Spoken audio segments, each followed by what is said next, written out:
যাদের কাছে বালিশের কভার বানাতে কঠিন মনে হয়, আজকে আমি আপনাদেরকে দুটি পদ্ধতি দেখিয়ে দিব। এই দুটি পদ্ধতিতে আপনারা খুব সহজেই কিন্তু বাসায় বালিশের কভার বানিয়ে নিতে পারবেন, কোনো রকম ঝামেলা ছাড়াই। এটা শুধু আপনারা নয়, বাচ্চারাও যদি একবার ভালো করে দেখে তারাও কিন্তু বানিয়ে নিতে পারবে। এর জন্য অবশ্যই পুরো ভিডিওটি মনোযোগ সহকারে দেখতে হবে। এখানে আমি বালিশের কভার তৈরি করার জন্য কভারের জন্য কাপড় নিয়ে নিয়েছি। তারপর ভাঁজ করে আমি বালিশের যে একটা মাপ রয়েছে সেই মাপটা কিন্তু আমি নিয়ে নিচ্ছি। আপনারা কিন্তু আপনাদের বালিশের কতটুকু মাপ সেটা নিয়ে নেবেন। যেহেতু একটি বালিশের কভারের প্রথম অংশ ছোট এবং দ্বিতীয় অংশটি বড় হয়, সেই জন্য আমি সেই মাপ অনুযায়ী কিন্তু এখানে কেটে নিব। প্রথম কাপড়টি কিন্তু আমি ছোট অংশের জন্য কেটে নিব, আর এটাকে আমি কাটার পর কিন্তু ভাঁজ করে নিচ্ছি। মাপ অনুযায়ী এর লম্বাটা আমি কিন্তু 12.5 রাখছি। 12.5 অর্থাৎ টোটাল হচ্ছে 25। উপরে এবং নিচে সমান মাপ রেখে সমানভাবে দাগ দিয়ে তারপর আমি কাপড়টা কেটে নিব। এখানে চওড়ার মাপটা নিয়েছি 18 ইঞ্চি। এখান থেকে কিন্তু বালিশের যে এক্সট্রা একটা পট্টি দেওয়া থাকে সে পট্টির কাপড়টা কিন্তু বের হবে।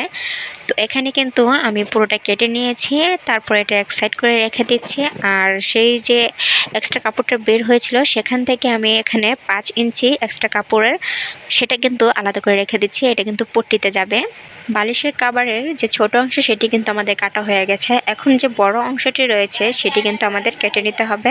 এখানে আমি যে কাপড়টি কাটছি সেটি ছাড়াও কিন্তু আরও একটি বালিশের কভার হবে, তার জন্য কিন্তু কাপড় এক্সট্রা রেখে দিতে হবে। এই জন্য আমি মাঝখানে দাগ দিয়ে দুই পাশে কিন্তু সমান করে কাপড়টা রেখে দিচ্ছি। তারপর কাপড়টা কেটে নিচ্ছি। এরপর কাপড়টি কাটা হয়ে গেলে কাপড়টি আমি সোজা বরাবর বসিয়ে নেব, আর এর মাঝ বরাবর যে ছোট অংশটি রয়েছে সেটি কিন্তু আমি বসিয়ে নিচ্ছি। এরপর আমাদের যেটা করতে হবে সেটা হচ্ছে যে ছোট অংশ থেকে নিচে চওড়ার অংশে আমাদের 3 ইঞ্চি বেশি নিয়ে রাখতে হবে। আর যে লম্বার সাইডটুকু রয়েছে সেই সাইডটুকুতে আমাদের বেশি কাপড় নেই, 2.5 ইঞ্চির মতো রয়েছে, তো আমার সেটুকুই রাখতে হবে। আমি সেটুকুই রেখে দিচ্ছি। তারপর এভাবে ভাঁজ করে নিচ্ছি। দেখুন, দেখতে পাচ্ছেন এটা কিন্তু নর্মালভাবে সেলাই করা, যেটা অনেকেই পারে না, মানে কঠিন লাগে। তো এর থেকে আমি আরও একটি ইজি টেকনিক দেখিয়ে দিচ্ছি, যেটা আপনারা একবার ভালো করে মনোযোগ সহকারে যদি দেখেন তাহলে কিন্তু পেরে যাবেন। এখানে কিন্তু বড় এবং ছোট দুটি কাপড়ের অংশ আমি নিয়ে নিয়েছি। এখানে কিন্তু বালিশের কাপড়টা ভাঁজ করে ছোট অংশ এবং বড় অংশ দুটোই রাখা হয়েছে। বড় অংশটি নিচে এবং ছোট অংশটি উপরে রেখে এভাবে মার্জিন টেনে নিতে হবে। তারপর যে পট্টিটা রয়েছে সে পট্টিটাও কিন্তু একইভাবে বসিয়ে মার্জিন টেনে নিতে হবে। এরপর দুপাশে যে আমি একটু মার্জিন টেনে নিয়েছিলাম সেই অংশটুকু ছোট ছোট করে একটু কেটে নেব। এখন বড় অংশটি পুরোপুরিভাবে ভালো করে বিছিয়ে এর উপরে কিন্তু যে ছোট অংশটি রয়েছে সেটি আমি এভাবে বিছিয়ে দিয়েছি।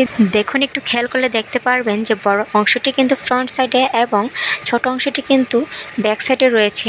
তারপর আমি যে দাগটা কেটে নিয়েছি সেই দাগ থেকে পরবর্তী যে দাগটা রয়েছে সেই দাগ পর্যন্ত উপরে যে ছোট অংশটি বিছিয়ে নিয়ে সেলাই করে নিতে হবে। তারপর যে বিপরীত পাশে যে ছোট অংশটি, মানে কাপড়ের পট্টির অংশটি যে আমি বিছিয়ে নিয়েছিলাম সেটিও কিন্তু একইভাবে কিন্তু সেলাই করে নিতে হবে। সেলাই করা শেষ হলে কিন্তু দেখতে ঠিক এইরকম লাগবে। একটু ভালো করে লক্ষ্য করুন। এটা কিন্তু আমি আপনাদেরকে ব্যাক সাইড দেখিয়ে দিলাম যেটা আমি সেলাই করেছিলাম, আর এখন কিন্তু ফ্রন্ট সাইড করে নিতে হবে। আর ফ্রন্ট সাইডটুকু কিন্তু ছোট অংশটা আরেকটু উপরের দিকে টেনে তারপর 1.5 ইঞ্চির মতো করে নিতে হবে ডাবল ভাঁজে। নিচের অংশটা ভালো করে খেয়াল করে দেখুন, এটা কিন্তু 1.5 ইঞ্চির রয়েছে, আর উপরে পট্টির অংশ কিন্তু আমাকে ঠিক একইভাবে 1.5 ইঞ্চিতেই ভাঁজ করে নিতে হবে। তারপর যে লম্বার অংশ রয়েছে সেটুকু কিন্তু এইভাবে ভাঁজ করে নিতে হবে, দেখতে পাচ্ছেন। তারপর দেখতে কিন্তু ঠিক এরকম হবে। এখন আপনারা চাইলে কিন্তু, যেহেতু একটু লম্বা টাইপ আর এখানে কিন্তু ভাঁজটা থাকে না, আর ভাঁজটা কিন্তু থাকার জন্য আপনারা পিন মেরে নিতে পারেন। তারপর কিন্তু এটা পুরোটা একটানা সেলাই করে নিতে পারবেন, কোনো সমস্যা হবে না। এইভাবে করে নিলে কিন্তু অল্প সময়ের মধ্যে কভারটা বানিয়ে নেওয়া যায়। অনেকটা সহজও হয়, এত হেরফের করতে হয় না, কঠিনও মনে হয় না। এরপর আমি আপনাদেরকে পুরো সেলাইটা দেখিয়ে দিচ্ছি। আমি হালকা একটু কোনাকুনি করে ভাঁজ দিয়ে তারপর সেলাইটা করে নিচ্ছি। এই যে লম্বার অংশটা আমি আপনাদেরকে সেলাই করে দেখিয়ে দিচ্ছি আসলে কিভাবে হয় বা কেমনটা হয়, কতটা সহজ হয়।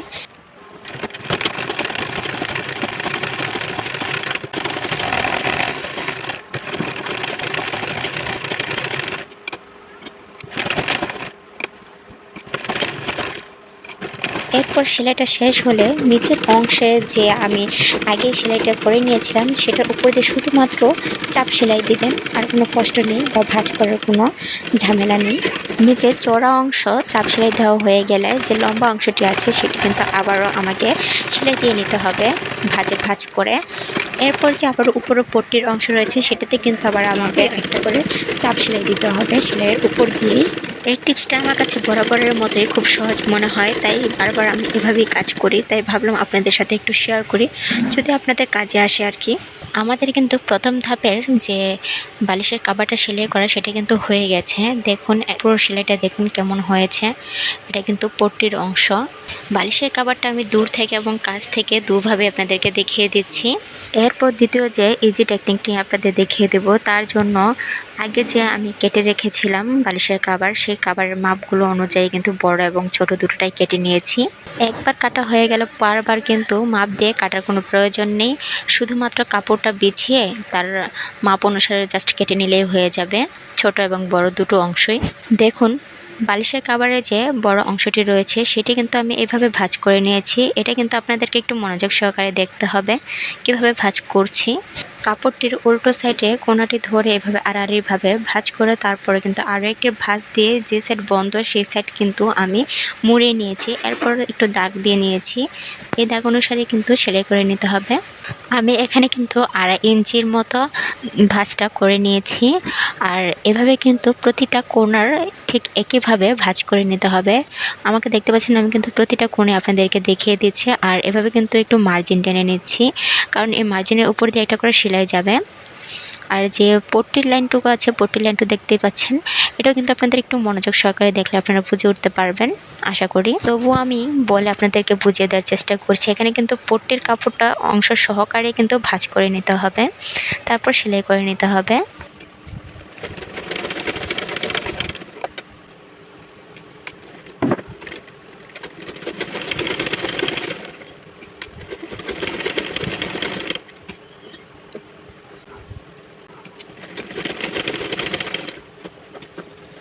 কাভারের কোণাগুলো কিন্তু এক এক করে আমি প্রতিটা কোণা সেলাই করে নিয়েছি, আর তারপর উল্টিয়ে নিতে হবে। দেখুন উল্টিয়ে নেওয়ার সিস্টেমটা আমি আপনাদেরকে দেখিয়ে দিচ্ছি। এগুলো তো ইজি কাজই, তবুও আপনাদেরকে দেখিয়ে দিচ্ছি।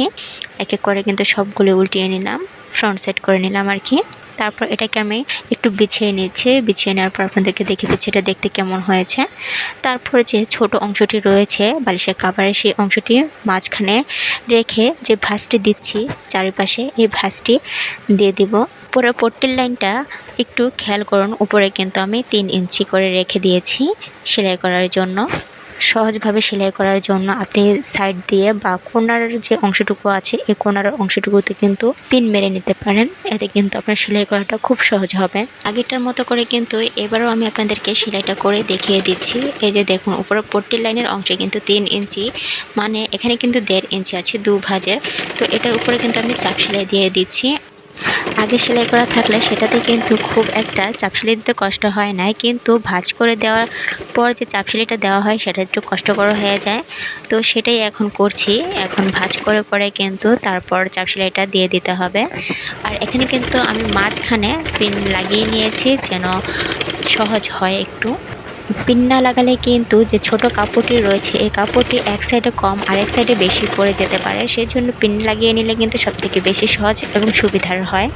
আপনাদের যদি মনে হয় যে দুইটি সহজ পদ্ধতি আপনাদের কাজে লেগেছে বা উপকারে এসেছে, তাহলে অবশ্যই আমাদের চ্যানেলটি সাবস্ক্রাইব করবেন। আমাদের কিন্তু এই বালিশের কাভারটাও সেলাই করা হয়ে গেছে, এটা কিন্তু পট্টির অংশ। আমি আরেকটু কাছ থেকে আপনাদেরকে সেলাইগুলো দেখিয়ে দিচ্ছি। এই ভিডিওটি থেকে আপনাদের আসলে সহজ মনে হলো না কঠিন মনে হলো তা আপনারা কিন্তু তা কমেন্ট করে জানাতে পারেন। এর পরবর্তীতে কিন্তু আমি আরও দুটি এর থেকেও আরও সহজ পদ্ধতি দুটি নিয়ে আসব, যদি আপনাদের সাপোর্ট প্লাস উৎসাহ পাই তবেই। আজকে এ পর্যন্তই, আল্লাহ হাফেজ।